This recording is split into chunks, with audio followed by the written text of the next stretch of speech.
Chapter 4 of The Secret Garden by Frances Hodgson Burnett. Chapter 4 Martha. When she opened her eyes in the morning, it was because a young housemaid had come into her room to light the fire and was kneeling on the hearth rug, raking out the cinders noisily. Mary lay and watched her for a few moments, and then began to look about the room. She had never seen a room at all like it, and thought it curious and gloomy. The walls were covered with tapestry, and a forest scene embroidered on it. There were fantastically dressed people under the trees, and in the distance there was a glimpse of the turrets of a castle. There were hunters and horses and dogs and ladies. Mary felt as if she were in the forest with them. Out of a deep window she could see a great climbing stretch of land which seemed to have no trees on it, and to look rather like an endless, dull, purplish sea. "What is that?" she said, pointing out of the window. Martha, the young housemaid, who had just risen to her feet, looked and pointed also. "That there?" she said. "Yes, that's the moor," with a good-natured grin. "Does thee like it?" "No," answered Mary. "I hate it." "That's because thou'rt not used to it," Martha said, going back to her hearth. "Thou thinks it too big and bare now, but thou will like it." "Do you?" inquired Mary. "Aye, that I do," answered Martha, cheerfully polishing away at the grate. "I just love it. It's none bare. It's covered with growing things as smells sweet. It's fair lovely in spring and summer, when the gorse and broom and heather's in flower. It smells of honey, and there's such a lot of fresh air, and the sky looks so high, and the bees and skylarks make such a nice noise, humming and singing. I wouldn't live away from the moor for anything." Mary listened to her with a grave, puzzled expression. The native servants she had been used to in India were not in the least like this. They were obsequious and servile, and did not presume to talk to their masters as if they were their equals. They made salaams and called them "protector of the poor," and names of that sort. Indian servants were commanded to do things, not asked. It was not the custom to say please and thank you, and Mary had always slapped her ayah in the face when she was angry. She wondered a little what this girl would do if one slapped her in the face. She was a round, rosy, good-natured-looking creature, but she had a sturdy way, which made Mistress Mary wonder if she might not even slap back, if the person who slapped her was only a little girl. "You are a strange servant," she said from her pillows rather haughtily. Martha sat up on her heels, with her blacking brush in her hand, and laughed, without seeming the least out of temper. I know that," she said. "If there was a grand missus of Misselthwaite, I should never have been one of the under housemaids. I might have made let to be scullery maid, but I'd never have been let upstairs. I'm too common, and I talk too much Yorkshire. But this is a funny house, for all it's so grand. Seems like there's neither master nor mistress, except Mr. Pitcher and Mrs. Medlock. Mr. Craven, he won't be troubled about anything when he's here, and is nearly always away. Mrs. Medlock gave me the place out of kindness. She told me she could never have done it if Misselthwaite had been like other big houses." "Are you going to be my servant?" Mary asked, still in her imperious little Indian way. Martha began to rub her grate again. "I'm Mrs. Medlock's servant," she said stoutly, "and she is Mr. Craven's. But I'm to do the housemaid's work up here, and wait on you a bit. But you won't need much waiting on." "Who is going to dress me?" demanded Mary. Martha sat up on her heels again and stared. She spoke in broad Yorkshire in her amazement. "Canna the dress the sen?" she said. "What do you mean? I don't understand your language," said Mary. "I forgot," Martha said. "Mrs. Medlock told me I'd have to be careful, or you wouldn't know what I was saying. I mean, can't you put on your own clothes?" "No," answered Mary, quite indignantly. "I never did in my life. My ayah dressed me, of course." "Well," said Martha, evidently not in the least aware that she was impudent, "it's time thou should learn. Thou cannot begin younger. It'll do thee good to wait on thysen a bit. My mother always said she couldn't see why grand people's children didn't turn out fair fools, what with nurses, and being washed and dressed and took out to walk as if they was puppies." "'Tis different in India," said Mistress Mary disdainfully. She could scarcely stand this. But Martha was not at all crushed. "I can see it was different," she answered, almost sympathetically. "I dare say it's because there's such a lot of blacks there instead of respectable white people.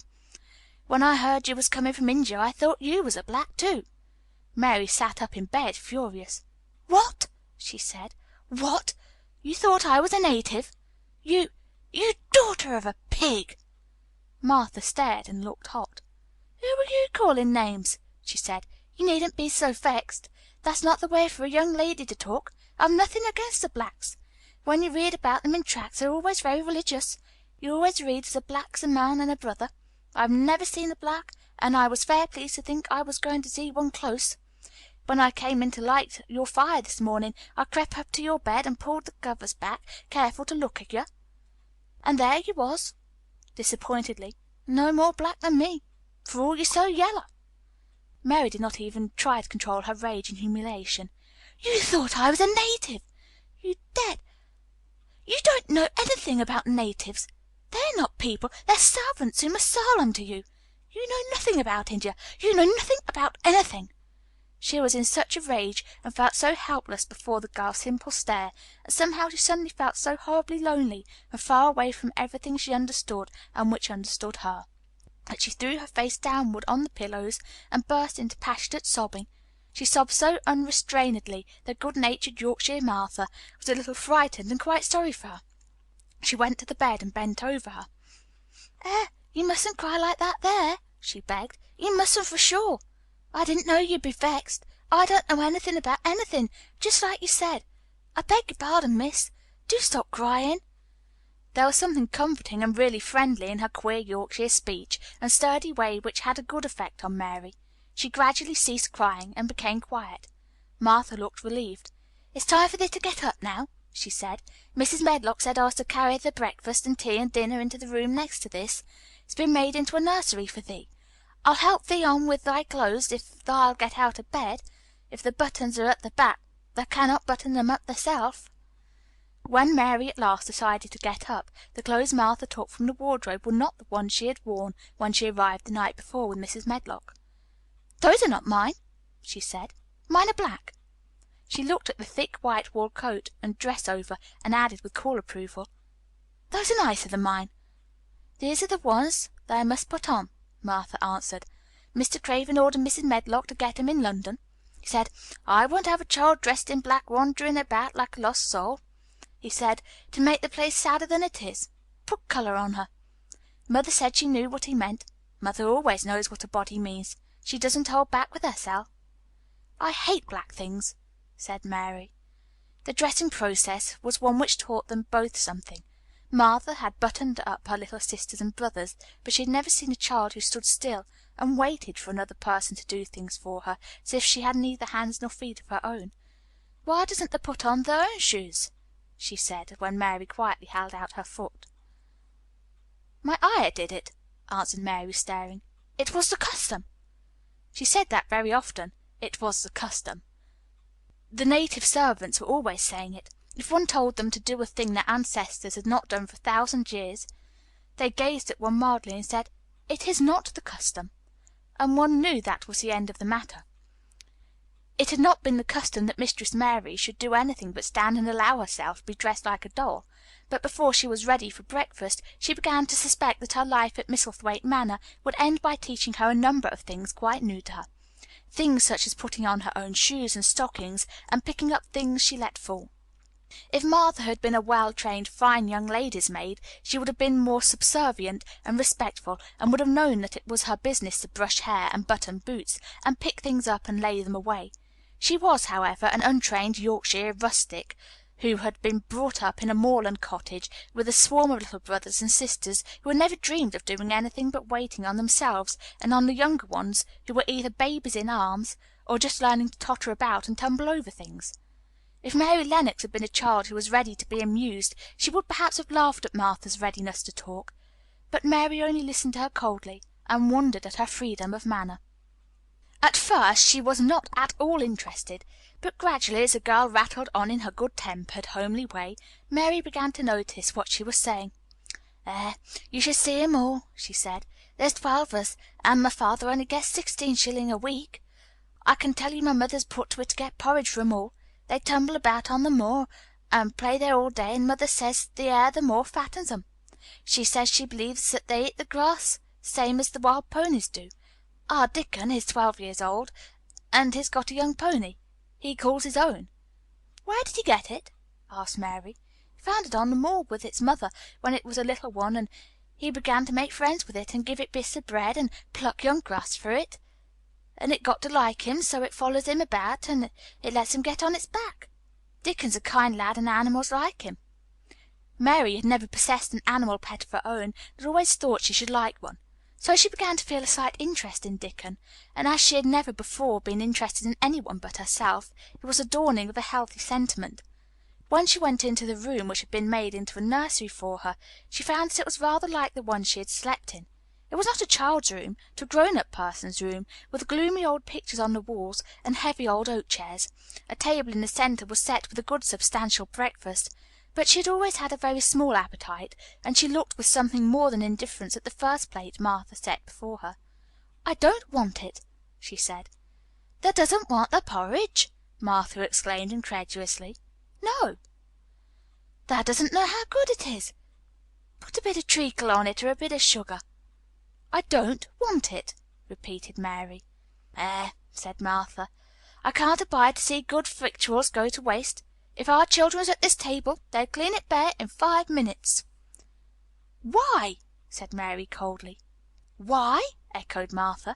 "Because they scarce ever have their stomachs full in their lives. They're as hungry as young hawks and foxes." "I don't know what it is to be hungry," said Mary with the indifference of ignorance. Martha looked indignant.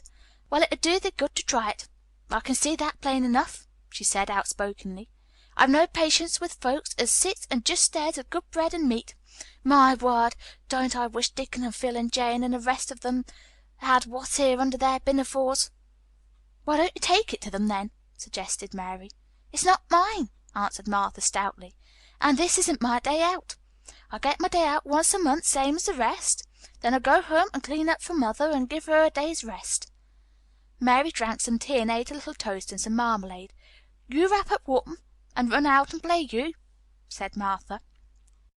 "It'll do you good and give you some stomach for your meat." Martha went to the window. There were gardens and paths and big trees, but everything looked dull and wintry. "Out? Why should I go out on a day like this?" "Well, if thou doesn't go out, thou'll have to stay in. And what has thou got to do?" Mary glanced about her. There was nothing to do.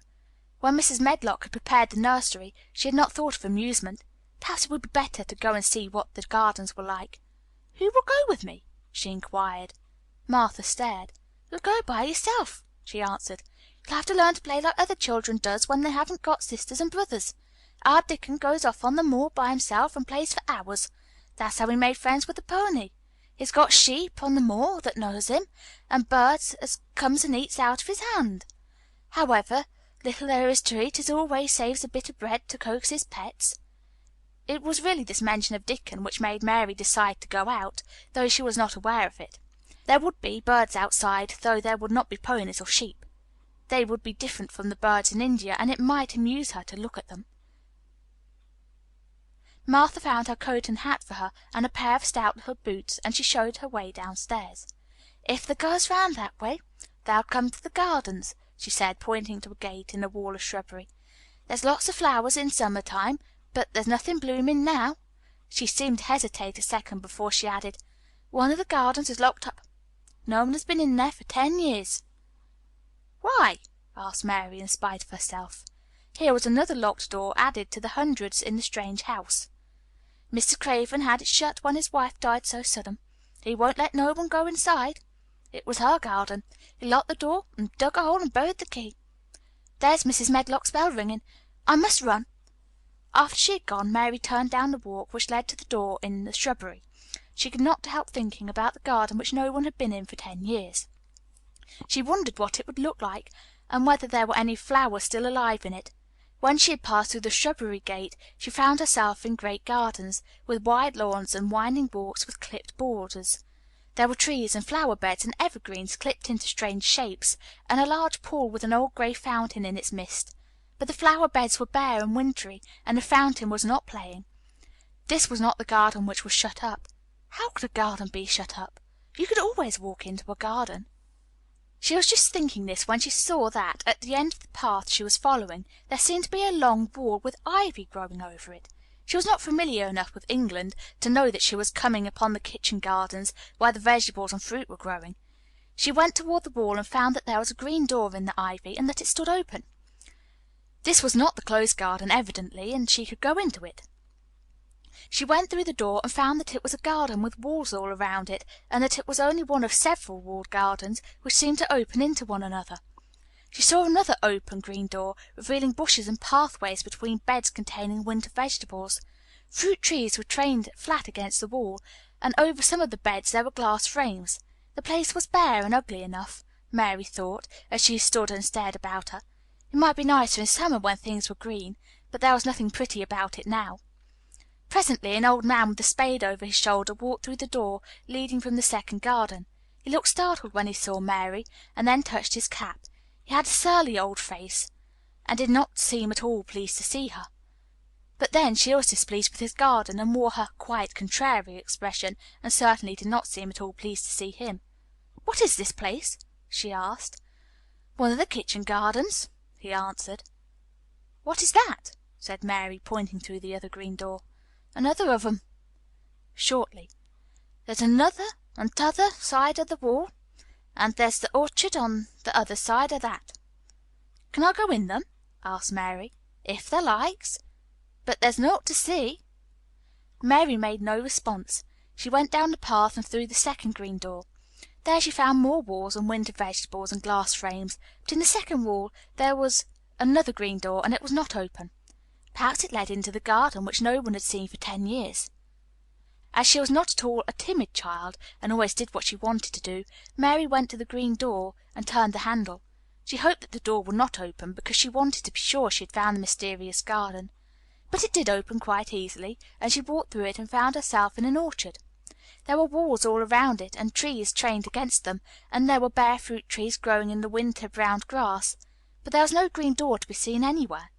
Mary looked for it, and yet when she had entered the upper end of the garden, she noticed that the wall did not seem to end with the orchard, but to extend beyond it, as if it enclosed the place on the other side.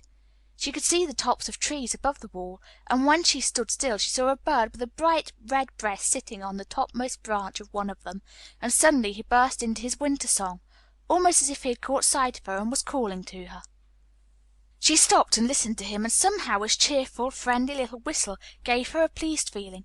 Even a disagreeable little girl may be lonely, and the big closed house and big bare moor and big bare gardens had made this one feel as though there was nothing left in the world but herself. If she had been an affectionate child who had been used to being loved, she would have broken her heart, but even though she was Mistress Mary quite contrary, she was desolate, and the bright-breasted little bird brought a look into her sour little face which was almost a smile. She listened to him until he flew away. He was not like an Indian bird, and she liked him, and wondered if she should ever see him again. Perhaps he lived in a mysterious garden and knew all about it. Perhaps it was because she had nothing whatever to do that she thought so much of the deserted garden. She was curious about it, and wanted to see what it was like. Why had Mr. Archibald Craven buried the key? If he liked his wife so much, why did he hate her garden? She wondered if she should ever see him, but she knew that if she did she should not like him, and he would not like her, and that she would only stand and stare at him and say nothing, though she should be wanting dreadfully to ask him why he had done such a queer thing. "People never like me, and I never like people," she thought, "and I can never talk as the Crawford children could.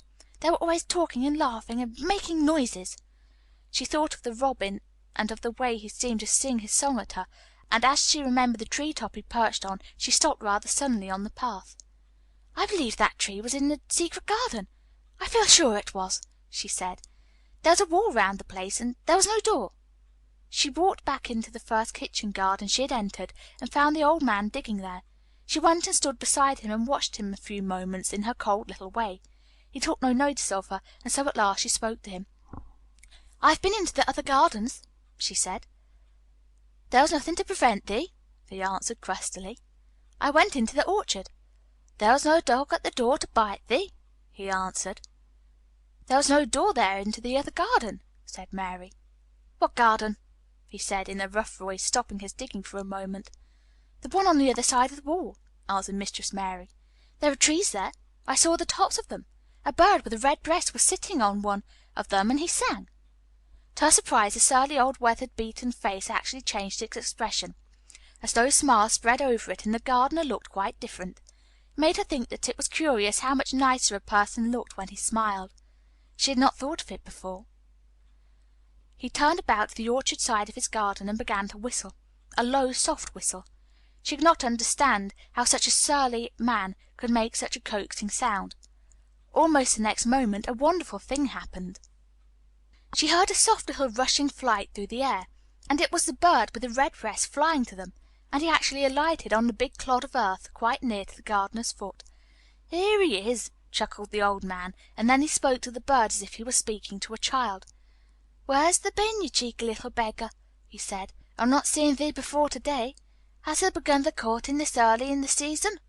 That turforad." The bird put his tiny head on one side and looked up at him with his soft bright eye, which was like a black dewdrop. He seemed quite familiar and not the least afraid. He hopped about and pecked the earth briskly, looking for seeds and insects. It actually gave Mary a queer feeling in her heart, because he was so pretty and cheerful and seemed so like a person. He had a tiny plump body and a delicate beak and slender, delicate legs. "Will he always come when you call him?" she asked, almost in a whisper. "Aye, that he will. I've knowed him ever since he was a fledgling.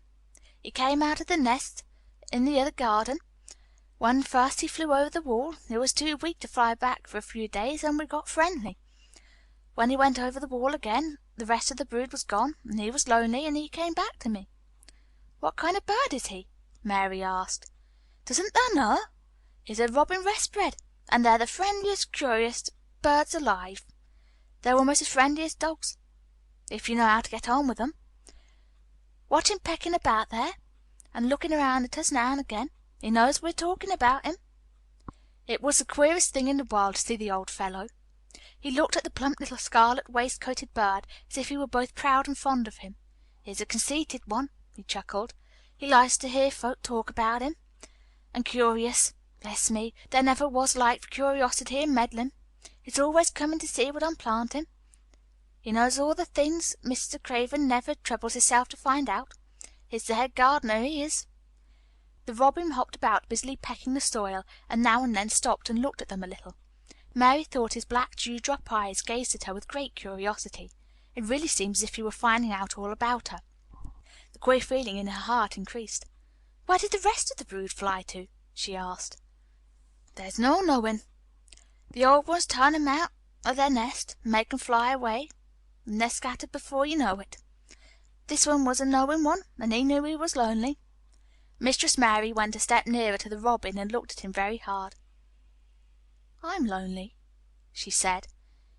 She had not known before that this was one of the things which made her feel sour and cross. She seemed to find it out when the robin looked at her, and she looked at the robin. The old gardener pushed his cap back on his bald head and stared at her a minute. "Are that the little wench from India?" he asked. Mary nodded. "Then no wonder thou'rt lonely. Thou'lt be lonelier before thou's done," he said. He began to dig again, driving his spade deep into the rich black garden soil, while the robin hopped about very busily employed. "What's your name?" Mary inquired. He stood up to answer her. "Ben Weatherstaff," he answered, and then he added with a surly chuckle, "I'm lonely myself, except when he's with me," and he jerked his thumb toward the robin. "He's the only friend I've got." "I have no friends at all," said Mary. "I never had. My ayah didn't like me, and I never played with anyone. It's a Yorkshire habit to say what you think with blunt frankness, and old Ben Weatherstaff was a Yorkshire moor man. "Thou and me are a good bit alike," he said. "We was wove out of the same cloth. We're neither of us good looking, and we're both of us as sour as we look. We've got the same nasty tempers, both of us, I'll warrant." This was plain speaking, and Mary Lennox had never heard the truth about herself in her life. Native servants always salaamed and submitted to you, whatever you did. She had never thought about her looks, but she wondered if she was as unattractive as Ben Weatherstaff, and she also wondered if she was as sour as he had looked before the robin came. She actually began to wonder also if she was nasty-tempered. She felt uncomfortable. Suddenly a clear, rippling little sound broke out near her, and she turned round. She was standing a few feet from a young apple tree, and the robin had flown on to one of its branches and had burst out into a scrap of a song. Ben Weatherstaff laughed outright. "What did he do that for?" asked Mary. "He's made up his mind to make friends with thee," replied Ben. "Dang me if he hasn't took a fancy to thee." "To me?" said Mary, and she moved toward the little tree softly and looked up. "Would you like to make friends with me?" she said to the robin, just as if she were speaking to a person. "Would you?" And she did not say it either in her hard little voice or in her imperious Indian voice, but in a tone so soft and eager and coaxing that Ben Weatherstaff was as surprised as she had been when she heard him whistle. "Why," he cried out, "thou said that as nice a human as if there was a real child instead of a sharp old woman. Thou said it almost like Dickon talks to his wild things on the moor." "Do you know Dickon?" Mary asked, turning round rather in a hurry. "Everybody knows him. Dickon's wandering about everywhere. The very blackberries and heather bells knows him.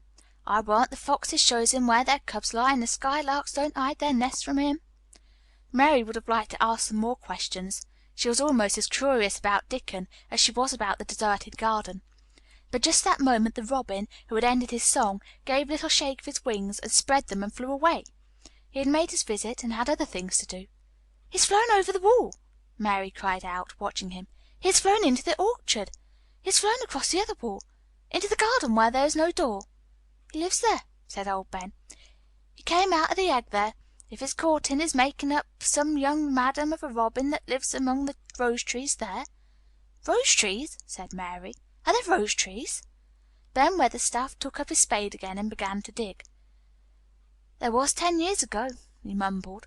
"I should like to see them," said Mary. "Where is the green door? There must be a door somewhere."